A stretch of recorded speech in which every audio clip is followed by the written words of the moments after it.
Welcome, everyone. My name is Caitlin Choi, and I'm one of the facilitators for today's event. We also have Maddie Hernandez, who is helping out with the event today. This event is being recorded to share with those who are unable to attend.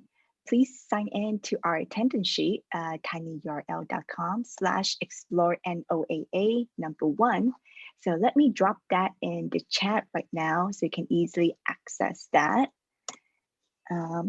So this helps us to keep attendance today and to enable us to send you a follow-up email with any additional information or resources that our speaker may share.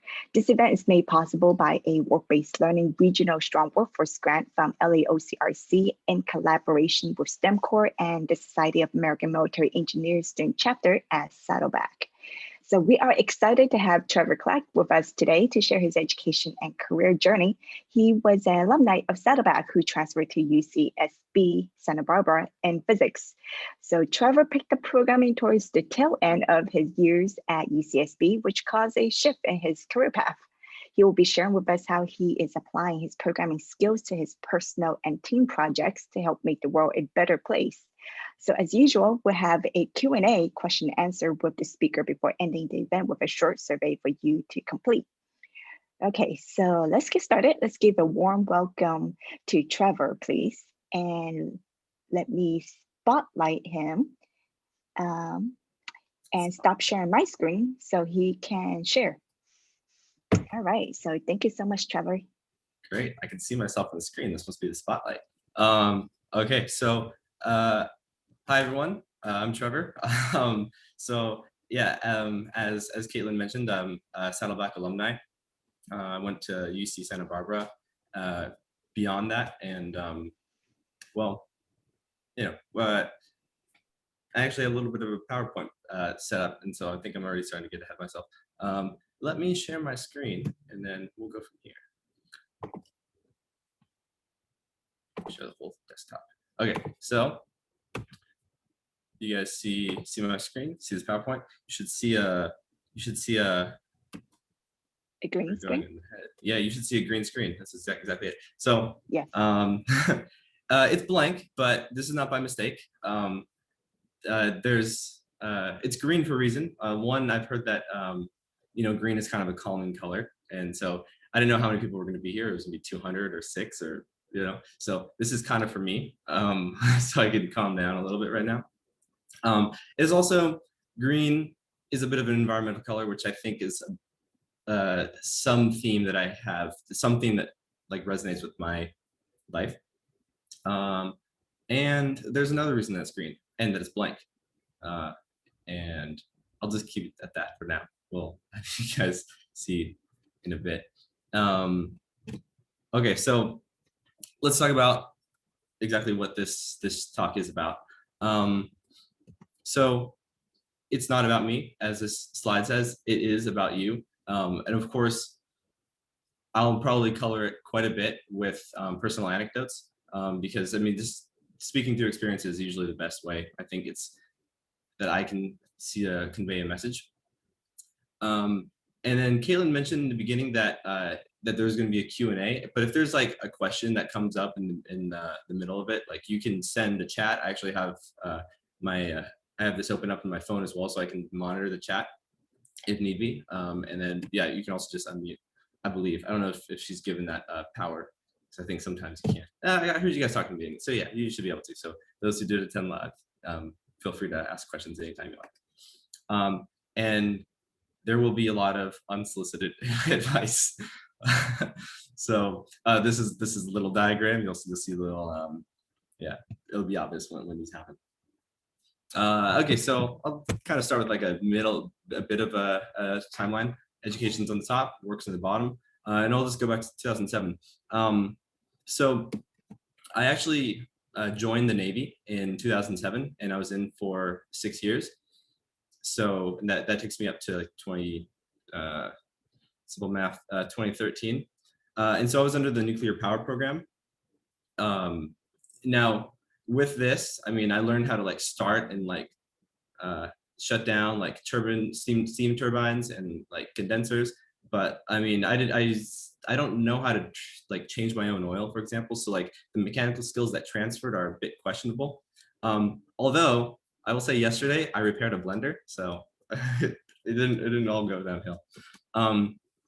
And part of this was that there's actually 2 Navy schools the first 2 years. So that's why I was in for 6 years. Generally, enlistment's 4, and then there's 2 years tacked on in the beginning, depending on the program that you do. So there's a lot of like nuclear power school. There's a lot of like reactor theory. Not very much of it has been brought forward. It doesn't like feature in my current work, but I mean, it is experience. And I actually found out that Larry Perez, who contacted me with us, he was in the Navy as well, and I think he was a nuke ET. I don't know if he's here. If you are, let me know. But and one of our friends who actually also connected me again to Larry to have me give this talk here. I think she was also part of the what was it, Society of Engineers. I forgot what it was, but yeah, so she found out about it and like, oh, by the way, Larry I think was in, so we found out we had this common connection, so it was very nice. All right, and so yes, then I got out and I joined I started at Saddleback in 2014, and while I was here, I actually got some work as a tutor in the LRC. I'm not sure if it's still called the LRC. I think it has changed names quite a bit.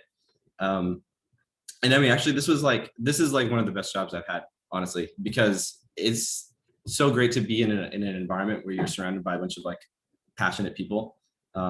You know, they all have their own. It's just like it's a good energy to like feed off of. I think I wrote some notes, but it's like so hard to like stay on track. Okay, so yeah, after Saddleback, I transferred over to UC Santa Barbara to get my bachelor's degree in physics. And with the power of the magic of PowerPoint, there's my degree. It's a little bit fuzzy, but yeah. So yeah, let's see. We'll go from here. Now, I did a little bit of further education because after UCSB, I took a bit of a break, it was a 2 or 3 month trip, a climbing trip, just to relax. But I was also applying to jobs during this time, and I needed to pursue a little bit of supplemental education. And so I went to a data science boot camp, or it's a programming boot camp, but the data science side from the school. There's a little dot right here, which actually we'll get to a little bit later. I would say this is kind of a pivotal time. Let me see here. So my first, I guess, professional position after was a place called General Dynamics. Specifically, they have like 6 sub companies, I think. So this one was General Dynamics IT. And then currently I work at NOAA, the National Oceanic and Atmospheric Association. Well, I'm an affiliate, so I work as a through a contractor company under them, but more or less that's it. All right. So yeah, and that's there's a little bit of a future thing. I'm not sure. I might be pursuing school again in another year. So here we'll get to our first set of unsolicited advice. I wasn't even certain if I wanted to keep this. I put it in, and then it kind of felt a little bit cringy when it went back. Like, you know, it's almost like follow your dreams, but like the unsolicited advice is like keep learning and seek new experiences. But I'll kind of back it up with a little bit of something. So I mean, it's really important not to stagnate. And it's because it's actually during a lot of this time over here, especially this time they're in the Navy, I noticed there's a lot of stagnation with people. There's I don't know. I mean, people just sort of did their time and they got done, and then right. So I mean, if you continue to like seek new experiences and keep learning, I think it's going to lead to a pretty fulfilling life. And let me just back it up with a couple of these like research papers, just so it's just not like coming from nowhere. This first one over here is prospective and retrospective duration of judgment. So, you know, this is that effect where when you experience like a vacation, for example, for a spring break, it's only like a week and it feels so good, but then it's over and you're kind of back. But whenever you look back at times like your vacations, your summer breaks, what you did, those tend to feel a lot longer. Well, I'm not going to talk about the research subject, but there is a basis behind this. And then this other one is just kind of interesting. This shows like brain activity in children, well, kids based on their age, and you can see that it kind of peaks around the age of 5. Now, like if you think about a young child, like everything they experience is new. Like I've witnessed children play and like stare at doors for like 2 hours because just like contemplating like what is this object. So to them, like the concept of a door and the swing motion, it's like all new. So kind of like coloring your life with these like experiences. And I'm also trying to pair this with the fact that that feeling when how time seems to speed up as you go along. Of course, that's probably not true, but it might be related to this like perceived novelty that you generally get when you're young. Okay, so that's my unsolicited advice. I'll say that's the worst of them, but we'll get better. But here, maybe some of you are here because you want to work for NOAA, and so here I have exactly what to do. This is the 14-year track to get to NOAA, if you want to know. Okay, so step 1, take 6 gap years. So maybe not 6, some gap time. So if you remember this is the timeline that I had before. This is kind of, we're going to revisit it. If I wasn't like detailed enough there, we're going to go a little bit more detailed. So yeah, this may be the least relevant to everyone here because I don't think everyone's going to be stuck in a boat for 6 years. Like I don't recommend it, but I mean, if you want like a step-by-step process, that's what we're here for. So this time was protracted periods of boredom, followed by a couple of exciting moments. Like whenever we would stop by a foreign port, we had some fun stuff. We would jump to the ocean, cross international date line. There's a whole what's it called, tradition that you have to do. It's super secretive, so I can't tell you guys. There's only one way to find out. So yeah, but I mean, during this time, I went on 2 deployments, and over the course of 4 years, because the first 2 years was school, right? And during this time, I only stopped by foreign ports for less than 30 total days. And I mean, when I look back at my time in the Navy, I was thinking, I imagine these times that I had in the port. So this kind of goes back to right. I don't think it was good practice to go back and forth, but like right around here, this is like the novel experiences, right? So there's a little bit more of I guess, something to that. So let's see here, where are we at? I don't know if I have any much more to talk about this. Well, okay, one more thing, I guess. When we were out to sea, for example, here we go. I am not sticking with my, okay. So let me just talk about why I joined the Navy. That's kind of an important part. Military will pay for school, and I can avoid student debt. This was the biggest thing. I actually didn't mention that I was at Saddleback for a semester and a half. So this little, should also kind of be here. But like I realized while I was in, I wasn't gonna be able to pay for school properly. My parents were talking about like selling their house because they had a house in like Riverside that they were kind of renting out to people, and they were renting the current one. So anyway, this is something I didn't really want to have them do. And the military experience is encouraged for the CIA. Why am I talking about the CIA? I played a lot of video games. So, and this is also a bit of a theme because I mean, I didn't think, oh, I want to work for NOAA, so let me join the Navy and let's see what happens, right? Everyone's gonna have some sort of strange path that you follow. When you like look back at your life and you talk, if you guys are gonna give a talk such as this in the future, it's gonna look probably something very similar. You're gonna talk about some dream that you had or some idea. And it's not gonna, it might not pan out exactly that way. All right, so yeah, I said this is the time that's the least relevant to everyone here. And I said this is a protracted period protracted periods of boredom speckled with excitement. I was trying to be poetic, I think, when I came up with that, but it's really true. Yeah, but although this is, I think, why people usually recommend some gap years or some gap time. you do get to explore what you do like. I mean, whatever you're thinking about in your free time, that likely occupies, uh, you know, that has some relations with what you enjoy. And it might give some hints as what you might want to do. And it also gave me an opportunity to mature.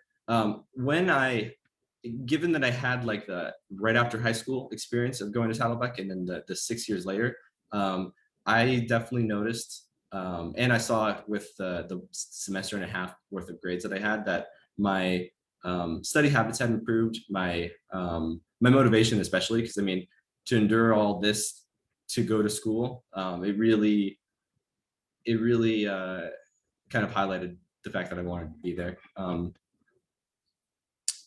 Yeah. So, I mean, my study habits, like I said, are pretty good. If you, I don't have any unsolicited advice for that, but if anyone wants to solicit and ask later, you can ask, and I'm okay going over that. Okay, step 2, go to Saddleback. Maybe this is where you are right now. Congratulations. Who knows? Or it could be this time over here. Anyway, this is actually, let me talk about, oh yeah, the life plan here. So yeah, I finished the military, and I just knew that I enjoyed math, and physics is generally applicable. So I decided I was going to study physics. And space is cool. So maybe I'll do something with astrophysics. Like I didn't know necessarily what I wanted to do with physics, but I was just sort of following my interests. And so this was my life plan at the time, in 2014. All right, so yeah, Saddleback was by far the best education I've had, namely because everything was challenging, but it was also manageable. And that's like the key point, because you can deep dive into some material. We're gonna get it. You're gonna go to a 4-year university eventually, and like the material there goes by quite quick. And so it's not so much that things have to be challenging, which is important, but it also has to be manageable. Like I feel that everyone there, all the professors there, taught with, I don't know, the best amount of grace, the best kind of balance, that you just don't get. And it's also personalized, very personalized. So like while you're here, many unsolicited advice, like take advantage of the ability to actually talk to your professors, and the fact that your professors do put in like some sort of effort. So let me mention back here in 2007, yes, 2000 or 2006, because I joined the Navy in 2007. Like that time, I had Carla as a math professor, Carla Westfall, and then I also had Myra Canales, Catherine, for physics. Now, when I came back in 2014, in the tutoring center, because like Canales is always there, which is take advantage of the time because they are there for you. She like looked at me, she's like, "You look familiar." She recognized me after like 7 years. And I mean, I've had professors at UCSB that I had like the previous quarter, and they didn't know who I was. So anyway, same with Carla, because Carla recognized me. I took her class a year after I got back, and I took her for 3C, and then she's like, "You're Trevor." Like she knew my name, so she didn't like remember my name, but she's like, you were a student here before." So like, I mean, if that doesn't say anything, like I don't know, that's the best example I could get, like how much the professors here do care. All right, let's move on to the next step. This is also, I'm highlighting that little pivotal moment down there. So transfer to a 4-year university. I chose UCSB. It was kind of arbitrary, actually. I actually had a friend whose sister was going, this was when I was in the Navy and I was kind of visiting home. My friend's sister was like choosing which college she wanted to go to. She had one of those textbooks, and I kind of looked at college rankings, and then I just looked for something that was like highly kind of well ranked for physics. I know that like there's some politics, I guess, involved in like college rankings, so I don't put too much emphasis on that, like where you go. But I did decide in like 2009 that I wanted to go here. So 5 years later, it did go through. Okay, so what do I have up here? This is what I mentioned before. There's the content is really good. The content that you'll find in your 4-year universities are great, but like there's no time to see it. It feels like it definitely should be 5 years long to do the final 2 years of your education. At least, you know, if you want to explore it in a way that you can enjoy. That's a bullet point 1. I think that's like pretty bad. So whatever. Who made this PowerPoint? Okay, so while I was here, we're going to talk about this point. There were 2 major milestones. One is I figured out generally what I wanted to do as a career. And you know, that's something related to the environment, of course. And then I learned actually how to program and use Linux. So I think that a good amount of the audience here and looking in the future will fall under this category where you're under computer science or definitely for sure the STEM field. So right, so we're gonna get to this.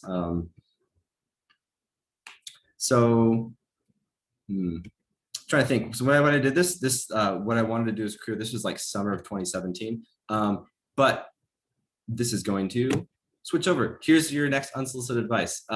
Like a way for you to figure out possibly what you want to do. Now this is similar to what I wanted to, this is similar to the way I did, but I didn't actually think of it this way. This is kind of a Venn diagram. So I've seen this later and I've sort of back filled this to use it. What am I going to say? Well, okay, let's just go through these three components. So the first thing is, you know, just write in one section of this like Venn diagram or Word doc, you know, doesn't even have to be like this. What are the things that you like to do? Like these could be skills, these could be not skills necessarily, but hobbies, interests, the things that you think about, and all that. So the other one is your skills. And so this could be the things that you do enjoy and the things that you don't enjoy, but you do have knowledge of. It's actually, if you have difficulty trying to find whether something belongs to like a skill or something that you enjoy, like you are in a good situation, like because if the skills that you have, like, I mean, people who like photography, you know, that can be a skill and that can also be what they enjoy doing. These sort of things, like if you're trying to put something in a category, like that's great because if it belongs between, just put it between. Okay, and what's the last thing? The last thing is, you know, what problems do you need to be solved? They could be large problems, it could be small problems. But now the thing that I advise you to try to do as you potentially develop this Venn diagram is to find out like what in the middle pairs up all 3 of these items. Pause for effect. Also to find out where I am with my notes because I'm just like not looking at them. All right. So yeah, I mean, so with mine, I kind of started with already having this thing filled out, but it was pretty general. It was just like there were environmental issues. There's like plastic pollution. We could stand to have better like renewable energy storage for renewable energy. So I knew that where'd my mouse go? So I knew I had this part, and then I just sort of filled out the rest of this in my head and talking with people in a different way, and then then I moved on to this part. So let's see. Let's move on to the next step. Okay, so the next step is, well, at least this is a step that survive. So this is right after I finished school. Now I did have this like planned break where I did about 2.5 months of a trip. So the plan here, while I was on this trip, I would bolster my resume with some coding projects, most specifically, because like as I said, this dot here corresponds to like the summer just before my final year. So this is like summer of 2018. Yeah. So then I had two quarters after that, and then that was it. So I didn't have very much. And then I was applying to jobs with increasing desperation. Like originally I was very strict, but then I was like, I'll take anything where it's programming because I wanted to sort of get that experience and then potentially move on later on. So during this time, as I said, initially it was planned because I was going on this climbing trip. This was my home, and then it stayed my home for several months later. So my trip was about 2 months long, but ended up probably living out of this thing for about 5 or 6 months total. This is actually this is a great setup. There's more, but there's less here. This is a queen size memory foam mattress, and then there's a I don't know. There was a privacy window over here. Anyway, this thing was decked out. It was great. It was amazing. Also solicit advice if you later on you can do it. So anyway, I was working in public libraries, so because that's where I had most of the internet access. So whenever, and that's how I could charge my computer and everything. So yeah, so the 2-month trip turned into like 5 months of kind of trying to do these two things, trying to bolster my resume and then apply to jobs with some amount of desperation.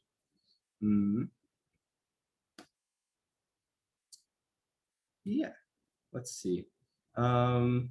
I think during this time, I applied to about 100 jobs, 100 or so jobs. And actually total, you know what? We can figure it out. Let's just, I have everything that I did apply to. I did keep it. So I'm kind of breaking right here.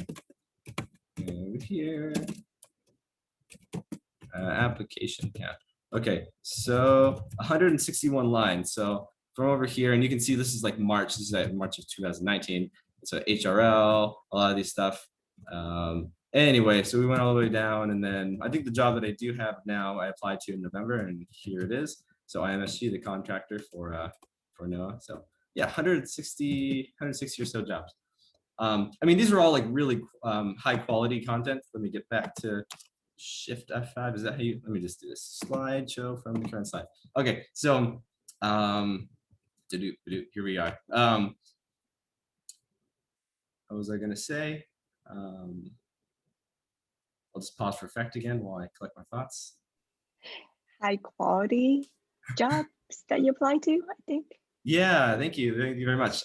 So there was high quality applications, more or less, because I mean anyone could click like a LinkedIn like quick apply button, and I mean if I wanted to apply to 100 jobs in like a week, I could definitely do that. But okay, this is starting to become unsolicited advice that I didn't write, but like everything I applied to, like I tailored my resume and my cover letter to. So I mean that can take like hours for each job. And I mean, it was pretty effective. I didn't do that originally, but when I did, that was getting the most success. But regardless, let's move on to the next spot. Okay, so and then step 5, supplement. Oh, what's up? Trevor, I see a question from Carlos in the chat about as in not entry level. I'm guessing were the positions you applied to entry level or not entry level? They definitely varied. And that's a really good question, because there's actually like 2 slides later, I'm gonna mention something regarding this, but there were initially I definitely searched for just like data science or physics, programming, like entry level, and so like those did populate my original searches, but then you kind of run out of those, especially if you're searching in just a specific area. Like those did run out, so I removed the entry level part, and then there were more positions that came up, but even then, like you shouldn't let the word entry level really intimidate you or prevent you from like applying to something. Like it's the skills that definitely matter a lot more. But in order to satisfy like the 2 years or 3 years, usually 3 years is a really common one, like 3 years experience. We'll talk about that. But I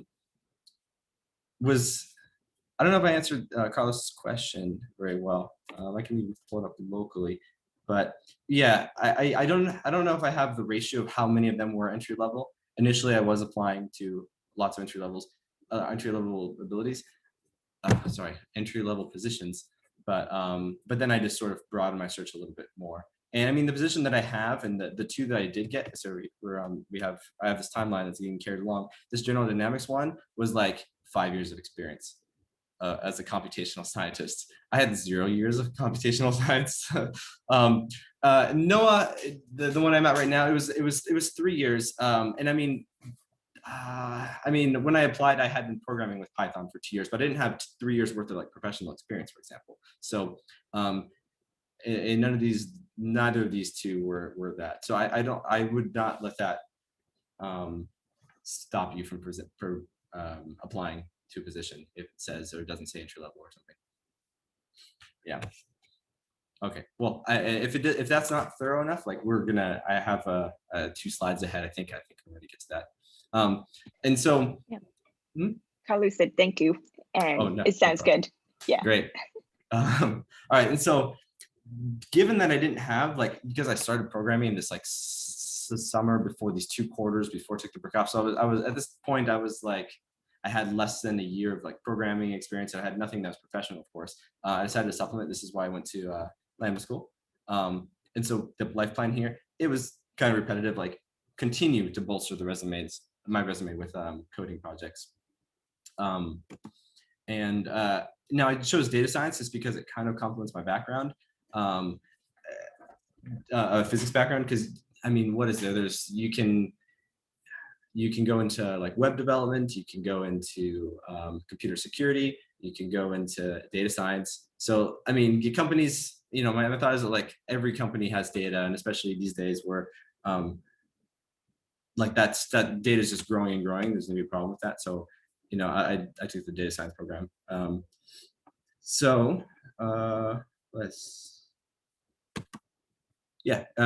COVID started during this time, so public libraries were closing. And so I actually had friends. This is when I kind of moved out of my car and into my friend's house. So they had a spare bedroom, but then they had their parents come. And so I was in the garage too for a good amount of the time.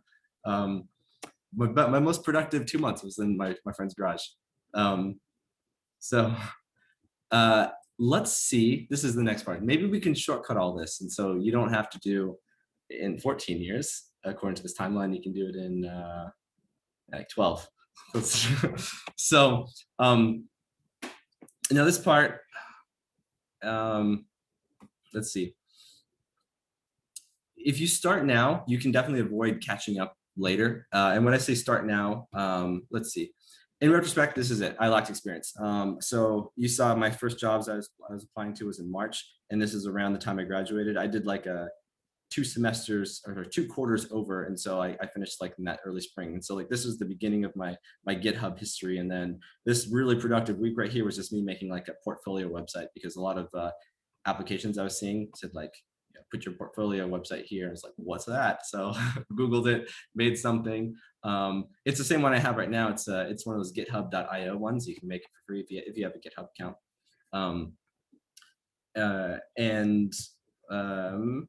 Yeah, here, I'll just leave this up for you. This I think does get to the question earlier, well, kind of. It gets to the part that when you do apply to jobs, even if they're entry level, often they do demand that you have some number of years of experience. But then how do you get that, with the job? And so this is the biggest chicken and egg problem that has probably been memed so many times. This is why I've included this one, that you must have experience to apply to jobs, but you have to get a job to get experience. So how do we defeat the chicken and egg problem? This dilemma. All right, this is the biggest. This is gold colored, and this is the biggest unsolicited advice I will give you. So bear with me. And people say this, if you don't remember anything else from this talk, remember this thing. This is that thing. So let's do it. Okay, so creating artifacts. This is the advice. And so what are artifacts? They are basically projects, more or less. For me, I think coding definitely has the lowest barrier to entry. I mean, you guys are on computers right now, watching this. It has a lower barrier to entry than crocheting. I mean, I don't, if you guys don't have a crochet kit, you've got to go out and get that right now, but you have a computer. And so you can definitely go online and start using some sort of IDE and learning to code. Right. So coding artifacts are a little bit easier and more manageable to do, but like they don't have to be. That's the only meaning of this part where it's other code.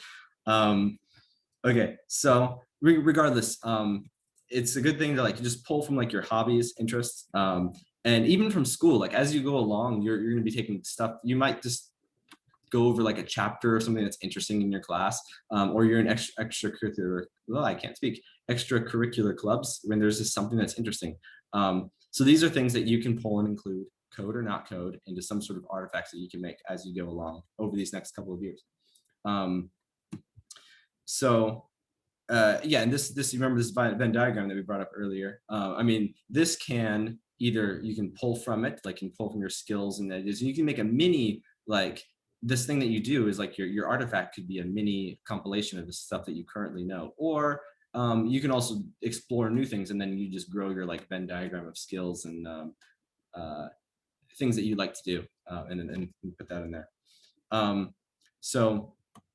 And then, I mean, if you start now and then like you finish, you guys are gonna move on to like four-year university finish, like you'll have like 3 years of experience minimum at this point. And I mean, you can also use this, the stuff that you get here to apply to some like lab at your 4-year, do some research that way. And that'll be a little bit more formal. But I mean, regardless, like whether or not you do that, like this is your experience. So I mean, I did this like at the tail end, and it's like what my artifacts were. I have a this is for anyone who wants to look at this later, or this is like a blog post that I have. It's a series of code that I've written up as I go along, kind of explaining the stuff that I have. It's just how I showcase it. But you know, if any of you guys are like really good, you know you know how to like program websites like this, you can probably turn this into something better. But yes, well, like I said, this doesn't have to be coding at all. It's a little bit harder. It's a little bit more treacherous, but you can do this. So hey, Trevor, what's up? Can you post that link in the chat? That was requested by Carlos. Yeah, totally. I can post. Yeah. I could just type it up into the chat, so Okay. that way it's not going to mess you up in your presentation. Yeah, and I mean, I'll make sure it's there before we close up, and I'll leave it on the screen for a little bit longer for anyone who wants to look it up. Okay, yeah. Also with the purpose with video, you can always just pause it and see it. But it's just that's just my GitHub handle .github.io, and there's a / blog. Okay, so.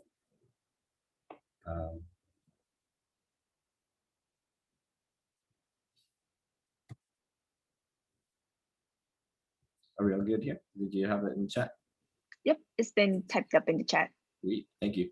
Okay. No all right. So now let's you know, we can go bring this beyond coding. So anyone who's watching this who's like I don't touch computers, like this is not my thing. Like let's do this. Oh yeah, cool. This is mini demo time. All right. So this is the photo. This is actually the table that I'm on right now. So you can do electronic projects, and this is a little bit cheating because it kind of pulls from both. Like I'm just going to demonstrate because I think this is kind of cool. Okay, 2 things. We're gonna skip over. I don't know how loud this is going to be. I wonder if I shared my sound, because I know when you do that. Here, let me just stop the share real quick, and I'm going to reshare because I remember with Zoom there's a problem with share sound. Okay. This is gonna be a combination of the next point, which is definitely not on. You guys can still see everything? Yes. Yes, Sweet. we can. Okay, so this is like a Snapchat I took when I was in in a lab at UCSB.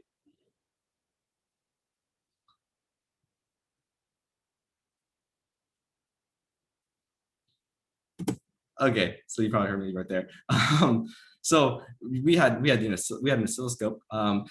I was looking at like your headphones, and then there's like these 3 prongs. Like one is the sound output, one is the sound input, and one is like your microphone, I guess. So wait, what you hear, there's definitely 3. Oh, and one's ground. Sorry, yeah. So one's ground. Anyway, so if you just look online, you can see what that is. We were doing something that was kind of boring. It was a lab project. I think we were we were just like generating a signal, I think, from the oscilloscope and trying to make it like hum. But then we just figured out, hey, we can just plug in someone's phone and we can like amplify it on here with the circuit that we made. There's another purpose of the circuit, but yeah, let me close that. And then this other thing, this is the RC car. This is kind of a joint. This is a joint project. It was sorry. It's not purely like electronics, but this is my laptop I'm on right now, and I figured out I connected an Arduino, and I wrote like a Pi game script so that I could control this little RC car with my laptop.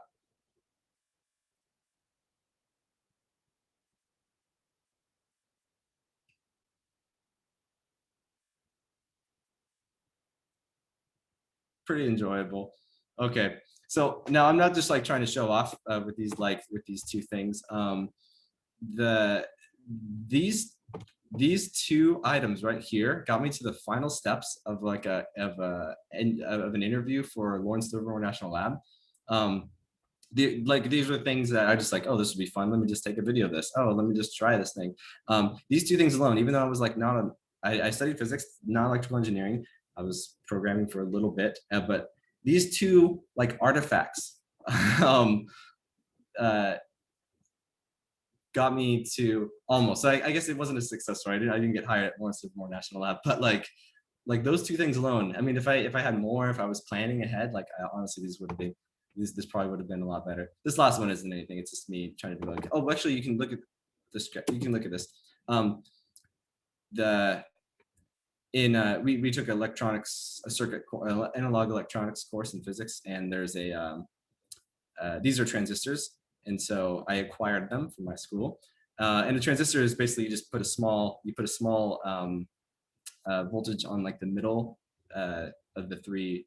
It's the base. There's the base, the collector, and the emitter or something. And so that really is like a switch. It connects one side to the other. And when you take this faceplate away, like all you do is you press down a button and that connects the inner with the outer circuit. You close the circuit, it moves forward. So I mean, the transistor is just all you need to have it get done electronically instead of mechanically. I mean, yeah, this is a very small thing, but like it's something that for me was really helpful, and kind of why I'm hoping to pass this along. Here's kind of the same thing. Like this was actually based on a lab project, but like if you have your own lab projects, you guys are taking chemistry course, like you can snap a photo of what you're taking, and then beyond the lab report that you turn in, you can do something else with that data, or at least like not publish it, but like put it on a blog post of some sort, like build this up. Because I mean, everyone else is going to take the course, and you know the lab was fun and they'll move on, but if you can take this and maybe use it as an artifact, that would be great. And then there's plenty of DIY communities. Like if you just want to, you just go to Google and say like engineering project ideas, or go to Instructables, or you guys can repair a blender like I did yesterday. Add that to your resume. Who knows? Not your resume, but to your artifact list. Okay. And then we'll get to, here's this one. I think is more applicable to everyone. These are coding artifacts, and these are all things that I've done. And I'm actually kind of getting close to the end of like what I kind of have planned, but like I would love to go through some of these, maybe highlight a couple of them, and just ideas of like how what I've sort of done. I mean, there's a Morse code project. There's a Morse code thing. We can even just open that up. Yeah, that'd be great, Trevor. Thank Cool. you. No problem. You guys, if you have questions, just let me know. Yeah, I have code that's useful and some that's not useful. So this is like my second project I ever did. I thought I was wondering like how can I make my computer beep, and I did, and then I was like, oh, Morse code game. Makes sense. There's a lot involved with that. Yeah, there was I think it's gonna be loud, so like be prepared. I'll just turn my volume down so it doesn't like, just be careful, because I don't remember how this is. I mean, you can let's do option to streak. Yeah. So like we'll do A, B, and C, and then everything will be ignored. It's like, get ready to listen. What is this? What is that, everyone? Yeah, C. You're right. So I press C, and it just does the next one. That's the same thing. Da A. Okay, let's exit that. And there's just one more really cool one. This is finding a random thing on Wikipedia, and that's my debugging printout. So, and then I think this is once you already know it. It's just gonna, okay, here we go. Well, this is what's gonna type H E. So anyway, this wouldn't be displayed, and I would just be, oh, it's like yeah, Bill, and sorry, that was wrong. Okay, so anyway, this was just like a fun little thing that I did. Let's leave this one. How do I exit? 8 is the exit. That was a little bit silly and kind of like not related, but I mean, I learned a ton because I had to do some web scraping in order to get these like Wikipedia things, and I had to I wanted the ability to just like press the letter that you hear, C or V or Q, and not have to press enter. And so like you just learn so much doing these like random projects. Of course, they increased in complexity. Let's go back, foreshadowing too much. The music sorting, that was my biggest, my first project. And actually, yeah, like I said, these are all kind of, I have tabs everywhere. This is the little blog post that I have. This is the artifact that I did actually mention. So I'll just kind of go a little bit at the bottom because it might be a little bit easier to discuss some of these. Yeah, so this was, so the date should be telling. I began March-ish. I started uploading these in like, this was May. This is my first project. I have one of those like old iPods that I lost my computer, or my computer broke and I didn't have the music on it. And a little bit of back, like it's not necessary, but your files get stored as like aqz3.mp3 instead of like Hotel California.mp3. So I wrote something that went through and read the ID3 tags, had to learn what those were, and then relabeled it and sorted everything. This is actually a little demo of all of it. This is the Morse code thing I was just working on. But then as time went on, I started targeting some of these more towards things that interest me. So this is for a rideshare like clustering program. So when I was at UCSB, I was in a music club, and every week we would go and play for like local homeless shelters or like retirement centers. But there would be one person who had to coordinate all the drivers and riders. So I made this little like Google survey where people just say, hey, I'm going this week or whatever. And then it would find everyone and sort of cluster them. Actually, people had to provide their GPS coordinates of where they lived just the first time. And then it just clustered like, oh, we have 3 people in the car. So like, or 2 people because there's an instrument that's too large. So anyway, I thought this would be cool because if you can cluster people together, like you have less driving around. And so it was just like a mini optimization. Like, yeah, I thought that'd be like slightly better for the environment. Also, it made it much less of a headache. Like this was, in my mini Venn diagram, it's like, oh, what can I do? Let's not spend like 3 hours trying to coordinate where everyone's going to go and just have them do this Google form. And so like that's how this kind of came about. This was, yeah, I used to do CrossFit. I wanted to web scrape. I could run that and you can see it, but I wanted to go through and not manually find all my stuff. That's not super related. Spam filter.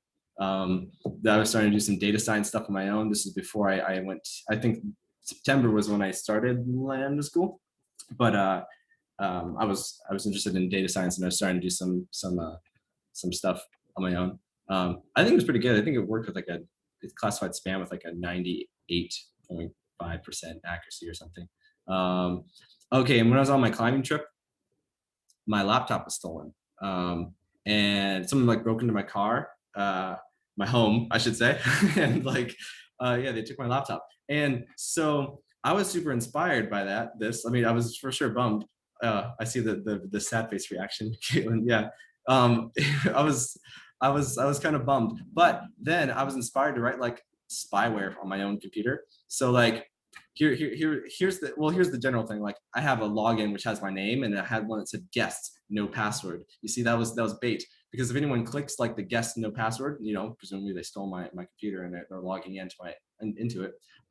I made it like really attractive. Like I put in some like fun like games and stuff, so they won't like delete it and wipe it and try to sell it. They're like, oh, this is kind of cool. Anyway, if anyone signs into that login thing, and it's also true on this computer, every like 30 minutes it will take a picture from the webcam. It'll key log everything they type in is a key logger. There's this and I have like two things to kind of help locate it. One's like a Wi-Fi positioning, and it just, if someone's connected to Wi-Fi, you might notice that you can go to google.com and it can put you can go like, I forget where it is. There's a website usually through Google, and you can find out where you're kind of situated, and it uses Wi-Fi positioning to do that. But anyway, I had it go to that, like invisibly open that website, take a screenshot of it, and then like sort. So like there's that, and then one more is just gets like the local networks. You know, if you ever like walk through and you turn on the Wi-Fi on your phone, and then it displays all the things that you could connect to. So any list of all that just gets put out. And then every 30 minutes I would have it email all those screenshots and pictures to my email with the title like stolen laptop or something. So I haven't had to use it yet, but it's there. Yeah, I tried making something generate music, because that was cool. It didn't work, but then it did later, right up here. So let's see.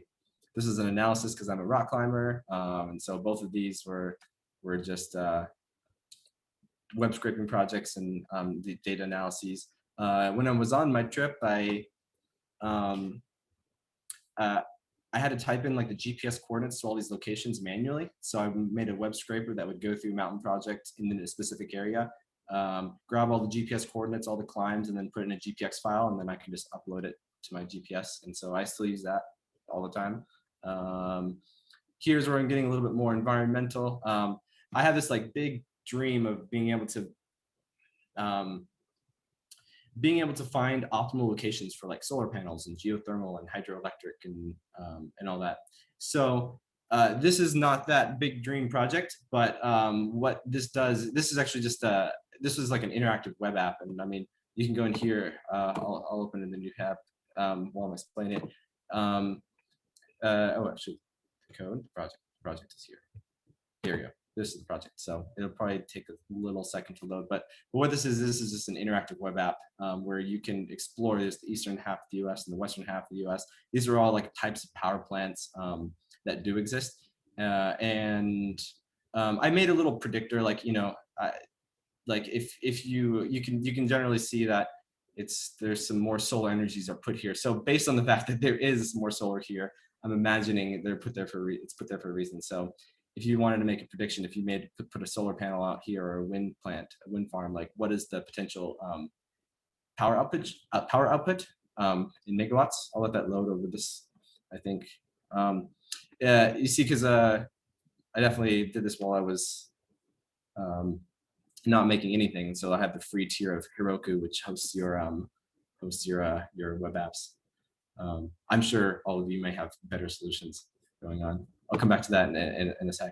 I was just playing with Flask. Oh, what happened here? Sad. I'll have to look back at that. I'll just do a refresh and see if it happens again. This was my successful like AI music thing. We can go to it, but it's not going to be super loud. I think I've tried sharing this before, but if you want to go later, how is this loud? I'm trying to volume up. It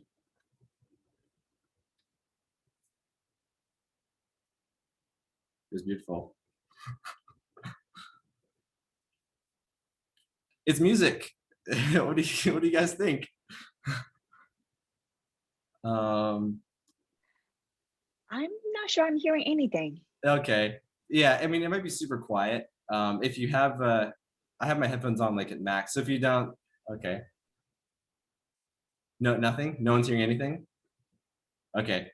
Well, that's a shame. Well, then go. You have a reason to go visit this. It's great. It looks like the power plant thing worked. So we'll go to the currently working item. I hear my fan going, so it's definitely my computer's working a little bit hard right now. All right, so yeah, this is interactive. Like you can hover and you can see all the stuff that does exist, like solar, voltaic, and I think you should be able to zoom in. There's a geothermal plant over here.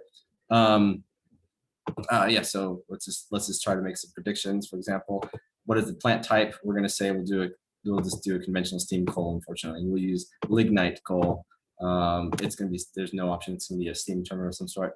We'll just do like, I set this to be, you can do this really high, but we'll just put 10. We'll just keep it at 10 possible generators, and we'll assume this was built because technology doesn't increases the years go on. But as soon as it was built in 2010, and we built it right over here.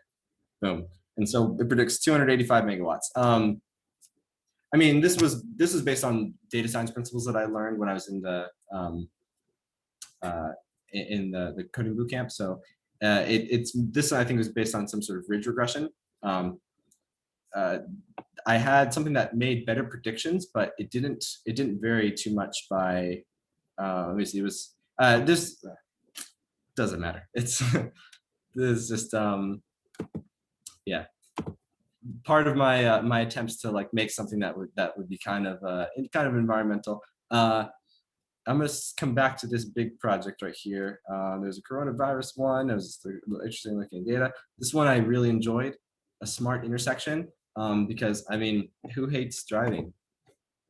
Like, I hate driving, so we should be like, it's more fun to run this stuff live.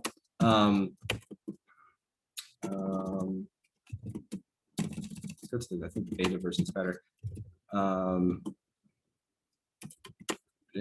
So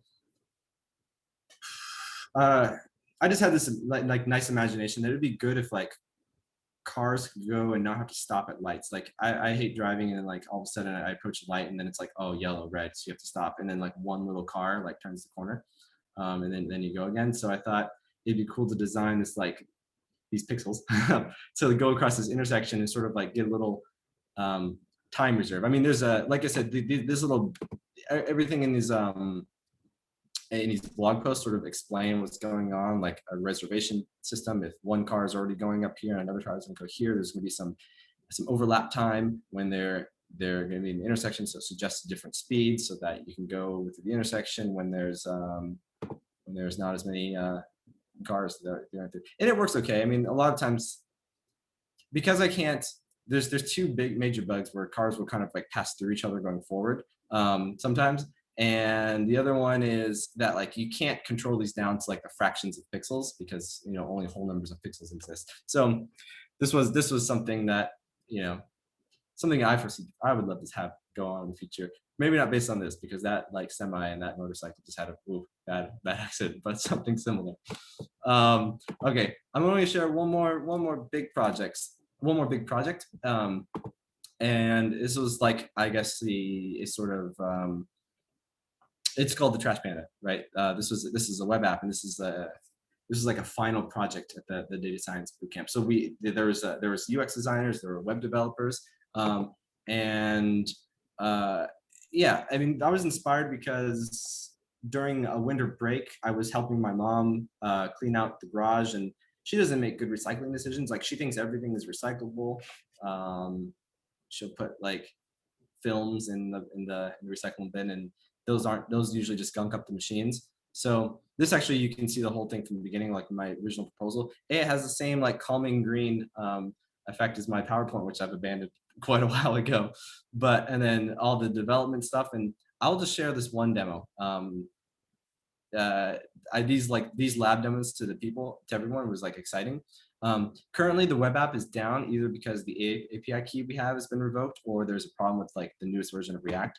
But let me just, can you hear that? Did the sound go through? Yay or nay? No, you have a pause. No, we don't hear anything. I don't think you're sharing your sound from your computer. Yeah, I did that before. I might have unshared and then like reshared again. I'll do it one more time. So Maybe you got to disconnect your headphones. Somebody suggested. headphones. Oh, I mean, it could be. Okay, so headphones are disconnected. I don't know if that has changed anything.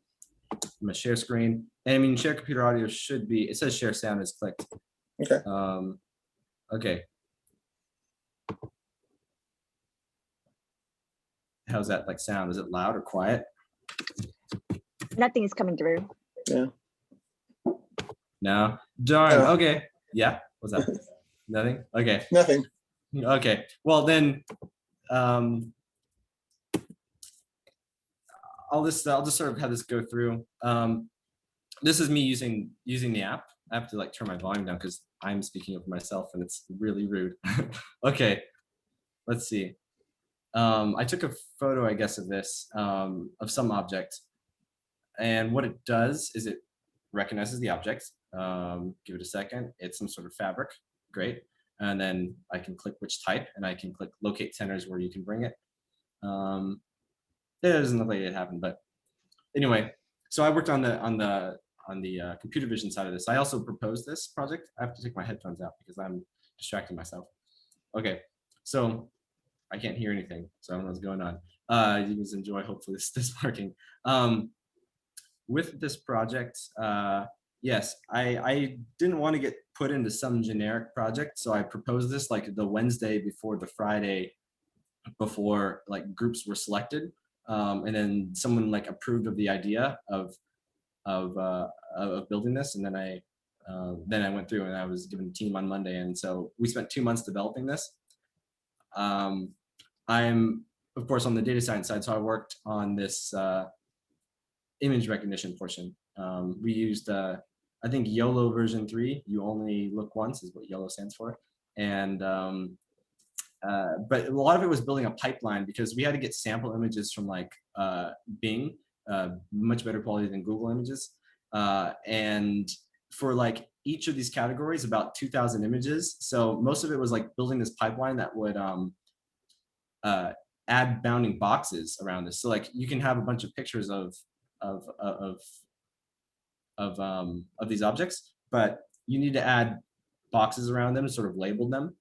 And I'm gonna put my headphones back in. Gotta pause this. Okay, I'm back. I have my headphones in so I can hear everyone now again. I'm just going to, I was just gonna go back and just mention that like this is like the, oh, I hear feedback. Oh, okay.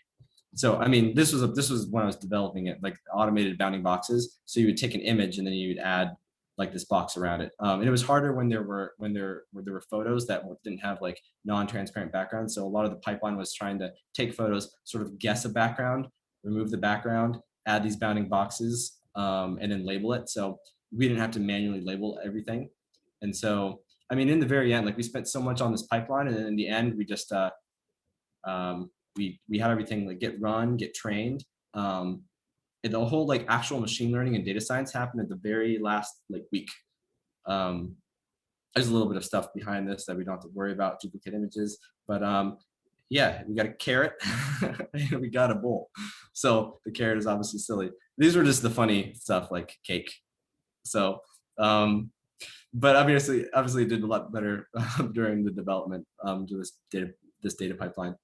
Yeah, so I mean, it was, my hopes with this project was that it could help people like my mom who thinks she knows how to recycle, or just make people make better decisions, because a lot of stuff people will put into recyclable bins and like it's really just trash, and so more energy is spent to try to take it and sort it. So I know that like not very much of the recycling that we do is actually gets recycled. A lot of it's just it doesn't really combat the underlying problem, but it was something that I thought could be helpful. And the fact that it's computer vision oriented makes it a little bit more fun, and there's definitely some Easter eggs in it too.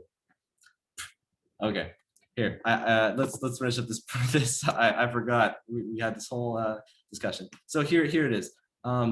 we're concluding. In conclusion, everything that you do may be a little bit different, or you can follow my like easy 14-step process, 14-year 6-step process. But I mean, like wherever you might be thinking you want to go right now, like I thought at one point, this actually isn't the present, this is like the past present, you know what I mean? So like one point I thought I was going into the CIA, and then I was like, space is cool, let's go there. And then like I really enjoyed tutoring, so I thought education.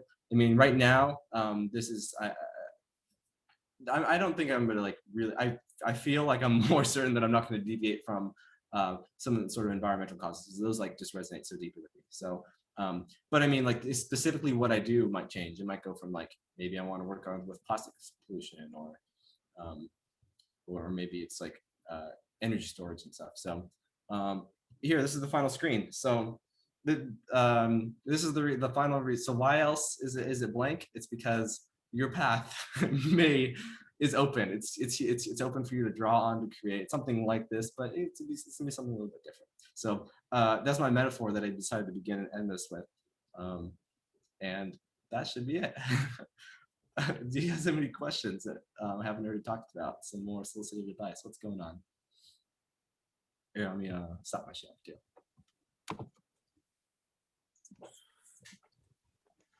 Hey, Trevor. Okay. My screen's all wonky right now, so give me a moment. Okay, here we're back. What's up?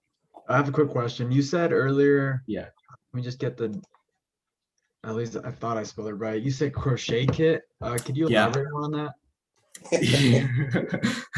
Yeah. So I guess it's like a form of knitting, but with one needle, which is good. So is that like an analogy? Yeah. Oh, so what I was getting at, I was thinking like I think that, yeah, I was saying that coding has an easier barrier to entry right now than like crocheting. Because I mean, unless you have a crochet kit and like you want to like share some cool stuff that you have. Okay. Yeah, that was all it was. It was an analogy. Like like programming is like a much lower barrier to entry than many things. It's one of the easiest things you can do. So if you guys are in the STEM field, like it's worth just like learn a little bit of Python, for example, because Python's a really nice language, and then seeing as you go and progress through classes, like what you could do to create these artifacts. Crocheting artifacts are pretty cool too. Okay. Yeah. Thank you. No problem. I hope that was helpful. Trevor, I do have a question. A lot of times, our CS majors have to take a science class. And a lot of times they'll take physics 20, which is it's just it's basically all of our physics, but it's just conceptual, no math.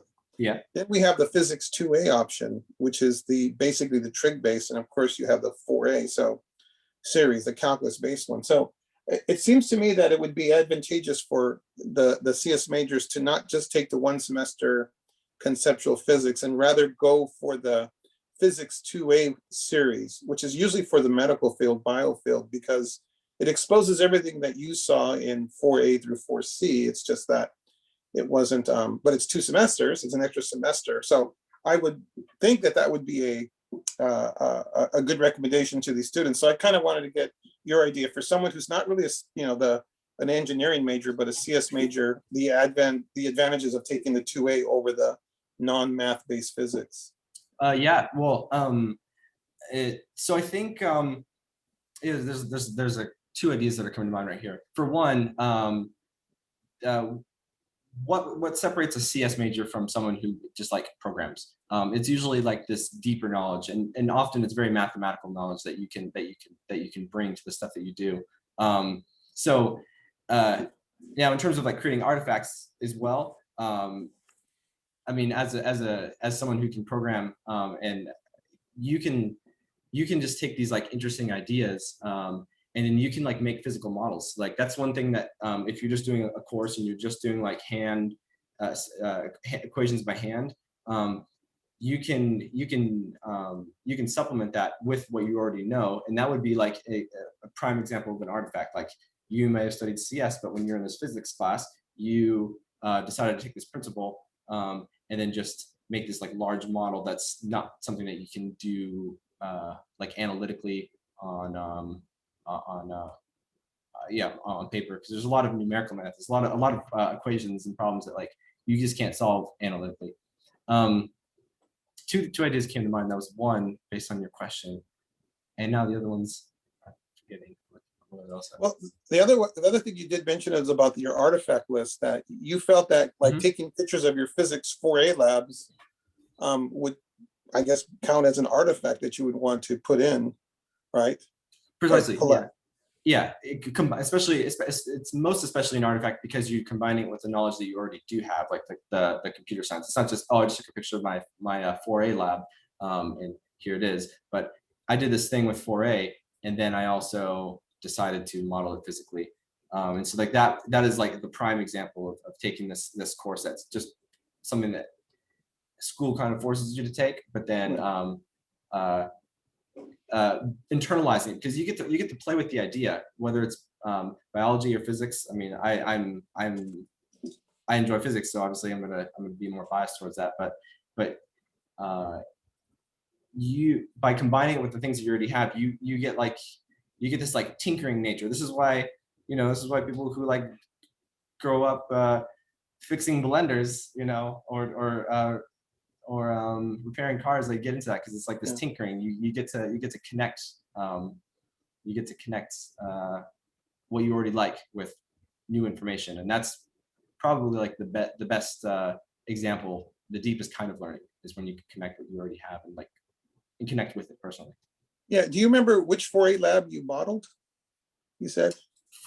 So the thing that you were talking about the what I showed you, the video with the electronics. Well, yeah, you get. Oh, that was 4C, but you said, or 4B, but you said you did something in 4A. The thing I showed was from a later physics course. That wasn't modeling. Okay, so I mean, no, what I've done, I mean, in my specific physics courses, I wasn't, when I took like 4A and all that stuff, I didn't program at that time because I got into that much later. That's right. But I mean, since I've actually I've like Euler's method and all that stuff that that's kind of annoying to do computation. Like I programmed all that out, so now I have something I never have to do Euler's method by hand again. But also, yeah, it's really fun to connect and make these equations.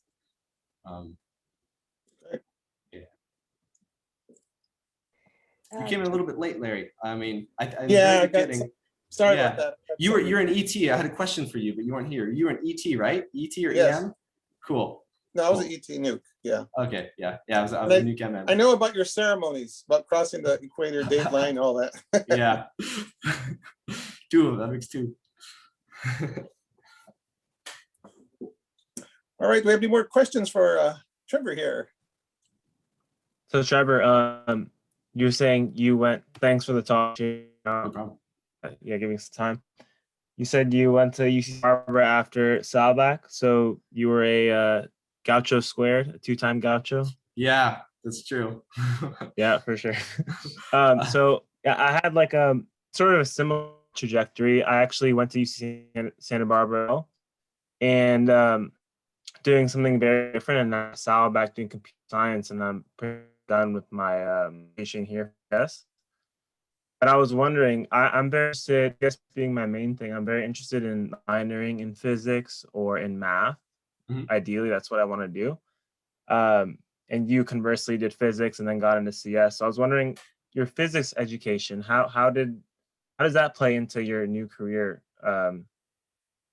direction? Being a programmer, like, or even does the education at least help in terms of critical thinking and stuff? Like, what's your on that? Yeah, so I mean, it seems like it's increasingly becoming common that like if you want like a decently good paying job, like or to work with the sciences, like a bachelor's degree is required. Sometimes it doesn't really matter so much what it's in. Like I did apply to a lot of national labs, and like that was definitely a minimal requirement, like to have at least a bachelor's degree. But I mean, like the specifics, like I said, didn't matter so much because this Lawrence Livermore one, like those two like electronic artifacts I had, got me really close. So it's a little bit unfair. I mean, yeah, it's in a sense you're gonna have to like go through the pipeline, but so. With NOAA specifically, there's a lot of like climate scientists that work there, and you're usually able to connect the coursework that you've done to any position that you've applied that you're trying to apply to. So over my 160 or so positions that I've applied to, I was always pulling from either a course I took when I was defending like my why I wanted to work there, or like what kind of skills I could bring to like the company. So yeah, I'll try to re-summarize that. One, you get a lot of potential experience, which with your artifacts you can turn into something much deeper and more meaningful than I just took a class on this once. And then two, there's the game aspect where it's like a lot of these positions just want you to have a bachelor's degree in something, and it's more useful if it's related. But honestly, because of the requirements to spread out, like if you have to take physics, even though you're a CS major, like it does expand the things that you can do, especially if you make artifacts on it. I don't know if I kind of trailed off. Like if I answer your question, or is there something clear I can go on about? Yeah, no, definitely. I was kind of just wondering about, what your physics education brought to the table, because even though it's not directly the programming per se, I still feel it really good. Like a lot of people would be like, why am I taking math? Why am I taking this physics? And my honest opinion on it, yeah, I think it, it broadens the way you think. It exercises the brain muscles and stuff. So just interested in a physics minor just purely out of interest. So I was wondering for you and what your education. But yeah, no problem. And one more thing I guess now that came to mind is like it is evidence too that you are capable of having some sort of problem presented to you, and then getting over that, whether it's the homework that you generally do or the lab projects that you do in school. Like all that sort of implicit when you apply to positions that like that you've demonstrated that you have the ability to get past the problem. So any problems with the company that you're applying to may have, implicitly you should be able to solve those as well. Right. Yeah, definitely. Problem solver. Okay. Thanks. Yeah. And from my time there, even my understanding, I wasn't in physics or anything like that. I understood that UCSB was very good for physics. They're very for it. So I'm sure it was a good experience. Okay. Thanks. No problem. So we have a question from Sergio in the chat. How much programming experience did you have prior to the Lambda bootcamp? All right. Yeah, that was good. So I started in like the summer of 2000 and sorry, not the summer, like this just before summer, fall, winter, spring 2018. And then I had a summer break. I had 2 quarters, and then I had 5 months off. So cumulatively, I was programming for about a year and a few months. I mean, a lot of that helps. For the program itself, you don't necessarily need to program. Although I had the advantage of not having to learn the basics, the fundamentals of Python from the beginning, and I could do like I could focus more on the concepts. And then later on there's a little bit of web scraping that was required. That was like a bonus for one cool assignment, which was like web scraping. It wasn't LinkedIn, but it was one of those like open, like more open. You don't have to log in to like see jobs. And so like we wrote using natural language processing. We wrote a scraper that would look for some certain keywords and like pull all that. And then also you would write separately, describe like your ideal job, and then using natural language processing, it would take all the search results, which you had to web scrape, and then marry that to like your ideal job description. And so you could find like what's your what is a really good job. So that was like super fun, but it was a bonus. So like, if you didn't know how to web scrape, which I did, because of the projects I did, I was able to take that and kind of do that like extra assignment. But yeah, so a year and a month or 2 before I started. Sergio also added an additional comment that he had taken a couple of CS courses and have debated taking a boot camp alongside mechanical engineering coursework. And he said, thank you. Yeah, no problem.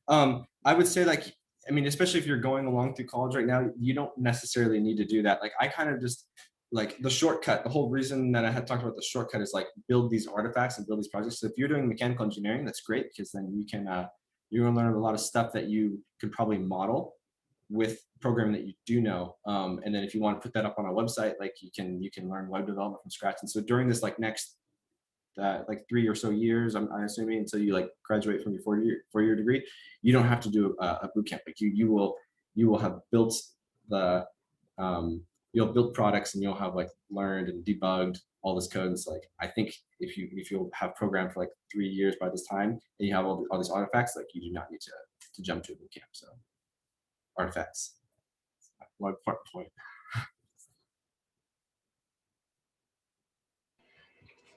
Okay, I think we're coming to the end of our time together.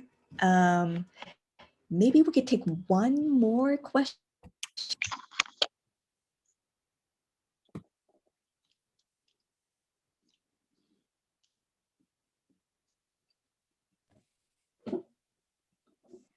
Okay, I guess we're it.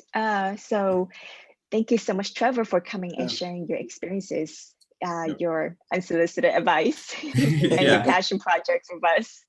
It's inspiring to hear your stories and the challenges you face and how you transform them into opportunities. So instead of letting them get you down, you found ways to sharpen your skills to tackle those problems for yourself and for the environment. Another major takeaway is also how you let your passions lead your way in life and in your career fearlessly. It's really exciting to see how you're still figuring things out, discovering new projects, nerding out with your skills to help make the world a better place.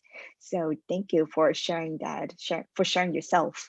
So let's give a round of warm appreciation to Trevor. Please, drop it in the chat. So thank you everyone for attending. Please fill out our survey event and give us some feedback on your experience. I'm going to drop that in the chat right now. We hope this has been helpful to you in learning more about how you can apply your skills to make the world a better place, inspired by Trevor, as well as ideas and advice from someone who was in his shoes not too long ago. So we're in the middle of planning more speaker events during the summer, so stay tuned for more information. Have a great weekend, y'all. Yeah. Have a good lunch. I'm gonna make a smoothie with the blender that I did repair yesterday. Sweet. Thanks, Sarah. No problem. See you guys. Thanks.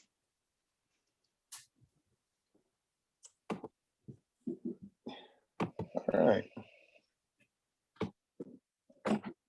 Thank you. That was so good. Thanks. Yeah, thanks. So